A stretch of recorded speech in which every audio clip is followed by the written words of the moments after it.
Bon, maintenant quand on rentre dans le royaume de Dieu, on devient enfant de Dieu. Il y a une chose qu'il faut apprendre rapidement quand tu nais dans le royaume de Dieu. Laquelle, pasteur? C'est servir Dieu.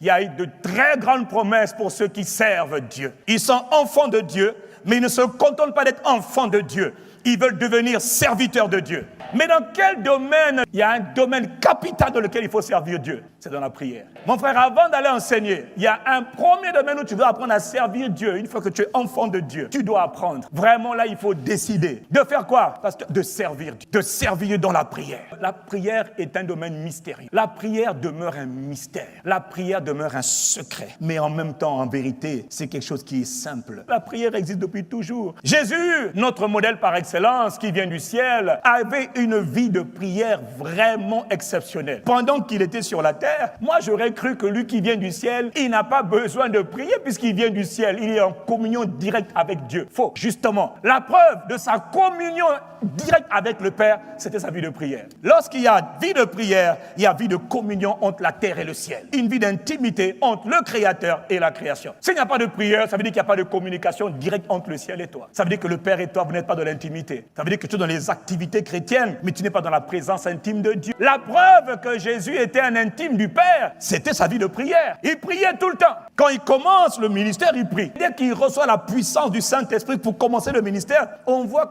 qu'il passe 40 jours dans le jeûne et dans la prière, poussé par l'Esprit, s'il vous plaît. C'est des choses qu'on ne fait pas parce que je veux faire. Non. L'Esprit de Dieu doit te pousser. Il est écrit, il était poussé par l'Esprit. Il priait toujours avant d'entreprendre quelque chose. Jésus priait toujours avant. Jésus priait toujours pendant. Jésus priait toujours après. Quand il a fini de nourrir les 5 pains, les 5 poissons, nourrir la multitude, il se retire dans le désert et il prie. Des fois, il priait 1 heure. Des fois, il priait 3 heures. Des fois, il priait 6 heures. Des fois, il priait 9 heures d'affilée. Mais pourquoi il est Dieu et il passe son temps à prier? Et parce qu'il te montre comment on fait sur la terre. Il faut toujours prier. Et quand on voit les résultats de la vie de notre Seigneur, miracle, prodige, merveille, étonnement, abondance, il ne manquait de rien. Il avait réponse à... Il était puissant dans tous les domaines. Il parle à un arbre, ça se produit le lendemain. Il dit figuier, allez toi, il n'y a plus de fruits. Pas le lendemain, il n'y a plus de fruits. Oh! Donc quand on voit que Jésus priait, voilà pourquoi les disciples lui ont demandé, mais apprends-nous à prier. Parce que toi, ce que tu fais marche. Apprends-nous à prier. Parce que la prière produit de vrais résultats. Pas les massolos, pas les discours, les résultats. Dans ta vie aussi, on doit avoir les résultats. Quand on prie, on doit mesurer si on a été exaucé. Donc quand on voit la vie de Jésus, on se rend compte que le problème, ce n'est pas que Dieu ne soit pas capable ou Dieu soit incapable de faire de grandes choses. Par Jésus, il a fait de grandes choses. Ce n'est pas que Dieu ne veuille pas faire de grandes choses avec toi. Regarde ta vie. Ce n'est pas que Dieu soit incapable. Non, on dit, oh, où est ton Dieu? Ton Dieu est vivant. Il est capable de faire de grandes choses et il veut les faire. Le problème de Dieu, c'est que Dieu ne peut agir que conformément aux prières de son peuple. Dieu, son problème principal, c'est qu'il est limité par les prières de son peuple. Si mon peuple, dit Dieu, s'il s'humilie devant moi, s'il prie, s'il cherche ma présence, s'il se détourne de ses mauvaises voies, alors que le pays va mal, alors que le monde va mal, alors que l'économie va mal, alors que le système éducatif va mal, le système sanitaire va mal, et ça c'est pas dans un pays, c'est dans tous les pays. Dieu dit, même si ça va mal, dans chaque pays, moi, Dieu, j'ai un peuple. Si mon peuple, et Satan connaît tellement ces principes qu'il a dispersé le peuple, il a mis des querelles, des divisions entre les frères, les sœurs, des disputes, pour que le peuple ne vienne pas dans la présence de Dieu ensemble. C'est une stratégie du diable de nous diviser. Mais Dieu dit, si mon peuple, s'il s'humilie, s'il prie, et s'il cherche ma présence, s'il se détourne de leur mauvaise voie, moi, Dieu, je vais exaucer du haut des cieux tout ce qu'ils vont me demander. Moi, Dieu, je vais guérir leur ville, je vais guérir leur pays. Bon, Dieu n'est pas un nom pour mentir. Ce qu'il a dit, il le fait. Là, il nous donne un principe qui est simple. Le principe pour changer la vie d'un pays, c'est la prière. Pour guérir un pays malade, c'est la prière. Jésus était en train de parcourir les villes et les villages, il enseignait dans les synagogues, puis la Bible dit qu'à la vue des multitudes, il eut compassion. Et puis il va dire à ses disciples, oh là là, mais la moisson là est trop grande, il y a trop de gens à aider. Il dit, mais qu'est-ce qu'on doit faire? Il dit, mais il faut prier pour que Dieu envoie des ouvriers dans sa moisson, il faut prier.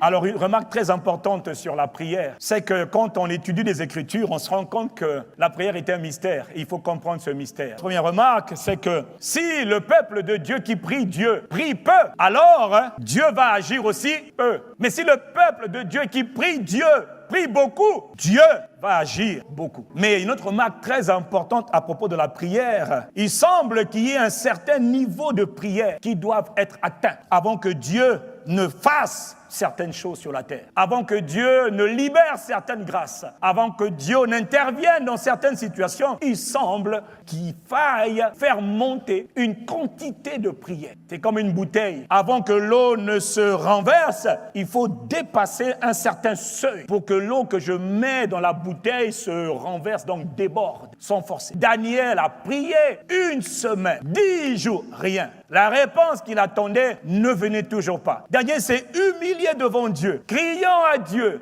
Oh Dieu, confessant ses péchés, confessant les péchés du peuple, toujours pas d'exaucement. L'ange avait été déjà envoyé, mais la réponse n'était pas encore visible. Il y a des réponses qui ne sont pas encore manifestes parce qu'une certaine quantité de prière n'a pas encore été atteinte. Jésus, dans le jardin de Gethsémane, est allé pour prier, pour aller affronter la croix, avait un gros problème. C'était la difficulté, là, dans le moment, à accepter de faire la volonté de Dieu, alors qu'il est venu du ciel pour faire la volonté de Dieu. Comme quoi, tu peux savoir que ça, c'est la volonté de Dieu, c'est une bonne chose. Mais la faire, c'est autre chose. Il faut une autre grâce. Et pour avoir la capacité de faire la volonté de Dieu, il a dû prier seul. Mais quand il a prié une fois, il semble que le volume, la quantité de prière pour le permettre d'être fort pour traverser la tempête n'était pas encore atteint. Alors il est reparti une deuxième fois. Père, pendant au moins 1 heure, priez encore pour recevoir la capacité, la force, le courage de traverser la croix, supporter l'insupportable. La deuxième fois, ce n'était pas non plus suffisant. C'est à la troisième fois qu'il allait prier encore au moins 1 heure. C'est là qu'il s'est levé, il a dit, c'est bon, maintenant on peut partir. La Bible dit qu'un ange descendit pour le fortifier. L'ange n'est pas descendu à la deuxième fois, ni à la première fois, mais à la troisième. Donc parfois le secours ne vient que lorsque tu fais monter une certaine quantité de prière. Mais un autre mystère à propos de la prière, c'est qu'il semble aussi que cette quantité ou ce niveau de prière requis pour déclencher l'intervention divine ne peut pas être obtenu en une seule demande. Il y a des sujets pour lesquels tu as prié une fois, la réponse est arrivée, gloire à Dieu. Mais il y a des sujets où une seule demande ne suffit pas. Oui, il faut demander, et encore demander, et encore demander. Pourquoi? Parce que tu dois atteindre un certain niveau, une certaine quantité de prières qui doivent monter de la terre vers le ciel, pour que le ciel relâche. Voilà pourquoi la Bible dit dans Colossiens 4, verset, je crois, 2, persévérer dans la prière. Ne dites pas, ah mais j'ai prié, ça n'a pas marché. Non, non. Jésus donne un mystère, il faut persévérer. Voilà pourquoi Jésus nous a dit dans Luc chapitre 18, verset 1, Jésus nous montra une parabole pour leur expliquer qu'il faut toujours prier et surtout pitié, s'il vous plaît, ne jamais abandonner. Jamais. Pourquoi? Lui, il sait. Il connaît le mystère de la prière. Mais beaucoup de ceux qui prient ne comprennent pas le mystère de la prière. Voilà pourquoi Dieu t'envoie cette parole ce matin, pour changer ta manière de voir. Il semble donc que le niveau de prière ne peut pas toujours être atteint en une seule demande. Il semble aussi que Dieu soit prêt à attendre que son peuple fasse monter la quantité de prière pour agir. Il ne peut rien faire en dehors de nos prières. Voilà pourquoi tu dois apprendre à prier. Ce n'est pas amusement, tu dois apprendre à prier. Un jour, dans Actes chapitre 12, à partir du verset 1, on nous dit que l'apôtre Jacques, le frère de Jean, a été mis à mort, a été exécuté. Alors que l'Église est en train de grandir, il y a le roi qui décide, Hérode, de persécuter l'Église. Il fit mourir par l'épée Jacques, le frère de Jean. Il a tué un apôtre, un homme de Dieu, un serviteur de Dieu. Dieu a permis que Jacques soit tué. Oh, mais comment ça Jacques peut tuer? Mais Jacques, c'est un apôtre. Mais c'est un grand homme de Dieu. Oui, mais le grand homme de Dieu a été assassiné par le roi. Oh, comment ça? Et quand le roi a vu que les Juifs, les pharisiens, les sadducéens, les religieux étaient contents, venez aussi Pierre. Il dit, Pierre, lui aussi, on va le tuer. Oui, Pierre, toi aussi, tu vois, on va te tuer. Et là, les chrétiens disent, comment ça on va le tuer? Ah non. Et qu'est-ce qu'ils font? Non, on prend nos responsabilités. Dieu ne nous a pas appelés pour subir. Il nous a appelés à commander. Jésus nous a tout enseigné. Ils ont vu que c'était une attaque des ténèbres. Dieu avait besoin d'avoir pas une personne. Pourquoi? Parce que l'assassinat de Pierre, là, ça allait créer un impact tellement fort pour l'Église. Ça allait même tuer la croissance de l'Église. Il voulait assassiner la croissance de l'Église. L'impact était beaucoup trop grand. Verset 5, Pierre était gardé dans la prison, mais l'Église a pris ses responsabilités. Je dis, non. Avant que le Saint-Esprit ne vienne, Jésus nous avait appris à prier. On a prié, l'Esprit est venu, l'Esprit s'est répandu, les miracles, les prodiges, les signes. Tout ça, c'est la puissance de la prière. On dirait, les gars, qu'on s'est un peu laissé distraire ces derniers temps. Les gars, il a tué. Logiquement, ça n'aurait même pas dû arriver pour Jacques. Jamais. Levons-nous et prions pour Pierre. L'Église ne cessait d'adresser pour lui des prières à Dieu. Pas une personne. Non. Là, il ne fallait pas les prières d'une personne. Une personne, c'est bien. Là, maintenant, on engage ce qu'on appelle la prière corporative, la prière d'ensemble, la prière de l'assemblée, la prière de la communauté. Ils ont mis en place un système de prière en permanence. Donc, ils ont engagé la prière sans cesse parce que l'enjeu était grand. Quand les enjeux sont grands, la prière aussi doit être grande. Si c'est pour te donner un peu à manger, ah oui, j'ai besoin de 10 000 francs, mon gars, là, il n'y a pas d'enjeu. Mais moi-même, mais tu comptes, mon frère, mais là, il y a des enjeux plus grands que toi. Si on a résolu les enjeux plus grands, toi, ton problème est résolu. Mais toi, tu vois que ton petit nombril, là, tu penses que le monde se limite à toi. Il y a des vraies affaires, mon frère. Ils ont commencé à prier. Et quand ils priaient, voilà ce qui s'est passé. Dans la nuit qui précédait le jour où Hérode allait le faire comparaître, Pierre, lié des 2 chaînes, dormait entre 2 soldats et les sentinelles étaient devant la porte et gardaient la prison. Voici un ange du Seigneur survint. Voici l'ange du Seigneur apparaît. Mais il était où l'ange quand Jacques a été tué? Il n'était pas là. Il était là. Mais qu'est-ce qu'il a rendu manifeste sa présence? L'intensité sans cesse de la prière. Sans cesse, sans cesse, sans cesse, sans cesse. L'enjeu était de taille. Donc là, ce n'était pas une personne qui priait, c'était plusieurs personnes qui priaient. Mais qu'est-ce qu'il faisait? En vérité, qu'est-ce qu'il faisait? Il servait les intérêts de Dieu. Dieu ne voulait pas que Pierre meure. Mon frère, Dieu ne veut pas que certaines choses arrivent, mais certaines choses vont arriver. Si on n'a pas la quantité suffisante d'intercesseurs, de travailleurs pour prier, il se passera des traumatismes, des drames, des tragédies sur la terre. Il faut ce qu'on appelle des intercesseurs. C'est quoi un intercesseur, pasteur? C'est un serviteur. Quel est son travail? C'est un serviteur de Dieu. C'est pas quelqu'un qui a un titre, c'est quelqu'un qui a compris sa mission. Depuis que je suis né de nouveau, c'est bien de servir à l'accueil, au protocole, la sécurité, tout ça c'est bien. Mais il y a un type de service, mon frère, qui va te rendre puissant sur la terre et dans le ciel, qui va te rendre puissant devant les forces des ténèbres. Il y a un type de... Non, parce que tous les services qu'on fait là ne sont pas stratégiques, mais il y en a qui sont stratégiques, qui te bâtissent toi-même et qui bâtissent le monde autour de toi. On les appelle les intercesseurs, on les appelle les serviteurs dans la prière. Je ne te parle pas du ministère de la prière. On peut être intercesseur si on fait partie d'aucun ministère. On a besoin d'intercesseurs. Pour prier pour Pierre, il fallait que les intercesseurs se lèvent. Et la plupart des chrétiens ne sont pas des intercesseurs. Ils n'ont jamais décidé de devenir des intercesseurs, des serviteurs de Dieu dans la prière. Non, ils veulent devenir des bons chrétiens. Oh, pasteur, je vais à l'église. Non, il y a un service, il y a une décision que tu dois prendre. Celle de servir Dieu. Dans la prière, cette décision-là va faire de toi quelqu'un de fort pour toi-même, fort pour les autres autour de toi. Mais les gens sont faibles parce qu'ils ne sont pas des intercesseurs. Ce sont des prieurs pour eux-mêmes. Oh, moi, j'ai pas d'argent. Moi, j'ai pas de mariage. Oh, moi, j'en ai marre. Je souffre. J'arrive pas à nourrir mon enfant. La vie, ce n'est pas toi. La vie, cherchez d'abord les intérêts du royaume de Christ et sa manière de fonctionner. Et tout le reste vous sera donné. Or, toi, tu ne respectes pas la loi de Dieu. Tu cherches d'abord tes intérêts, donc tu fais ce que Dieu a dit, mais à l'envers. Ça ne marche pas. Tes prières ne marchent pas parce que tu fais le désordre. Ta vie de prière, c'est le désordre. Parce que tes intérêts à toi passent avant les intérêts de Dieu. A besoin, prier, c'est un travail. Dieu a besoin d'intercesseurs. Et le plus tragique dans cette histoire, c'est que Dieu ne se plaint pas. Mais là, Dieu se plaint. Mais Dieu se plaint de quoi? Il se plaint de ce qui est une pénurie d'intercesseurs. Un manque de serviteurs dans la prière. Le Seigneur dit, beaucoup sur la terre des jugements auraient pu être évités. Il y a beaucoup de malheurs, beaucoup de calamités, beaucoup de malédictions, beaucoup de mauvaises choses qui arrivent dans la vie des gens, croyants comme incroyants, pas parce qu'ils ont péché, mais parce qu'il n'y a pas d'intercession. Nous devons comprendre la nature de Dieu. Dieu a un problème, c'est que Dieu est un Dieu qui est juste. Voilà pourquoi il dit, le salaire du péché, c'est la mort. L'âme qui pêche, c'est celle qui mourra. Tu pêches, tu dois avoir les conséquences, c'est la mort.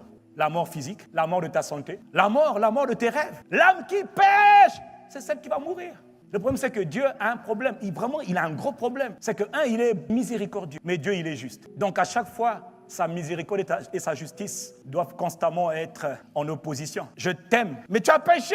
Je ne veux pas que tu meurs. Je t'aime, mais ce que tu as fait mérite la mort. Mais je ne veux pas que tu meurs. Alors, qu'est-ce que Dieu va faire? Dieu va chercher dans sa miséricorde. Il va établir le ministère des intercesseurs. Je vais vous illustrer ça par une image. Quelqu'un dit Amen. Écoutez-moi. Voilà comment le monde fonctionne. Il y a un père qui est Dieu. Il a un problème. Il est trop juste. Le jour où il n'applique plus ses lois, il devient injuste. Or, Dieu, il est juste. Tu pêches, tu dois mourir. Le problème, c'est qu'il ne veut pas que tu meurs. Mais tu as violé sa loi. Il ne fallait pas que tu violes la loi. Mais si tu as violé la loi, il est triste. Parce qu'il sait que la loi que tu as violée va te tuer. Il n'aime pas le péché, mais Dieu aime le pécheur. Il aime celui qui fait le mal, mais il n'aime pas le mal. Et il voit parmi tous ces gens-là, il y a des brigands. Lui là, il n'est pas sauvé. C'est une âme qui est perdue, qui vit dans la débauche, dans le désordre. Je suis une âme perdue. Il est comme toi et moi hier. Il ne connaît pas Dieu. Il ne pense même pas qu'il a besoin de Jésus. Il est perdu. Dieu le sait. Et Dieu cherche quelqu'un par qui il va passer pour sauver lui. Mais lui ne peut pas être sauvé si quelqu'un ne se tient pas devant Dieu pour dire, oh Dieu, regarde-lui là-bas. Étends ta main. Pardonne ses fautes. Pardonne ses péchés. Visite-le. Tu m'as touché moi. Touche-le aussi. Oh Dieu, écoute mes prières. Il faut que quelqu'un le fasse. Sinon, Attendez, sinon lui va mourir. Il va mourir à cause de ses péchés. Et s'il meurt sans Dieu, il est perdu pour l'éternité. Mais Dieu l'aime. Alors qu'est-ce que Dieu va faire?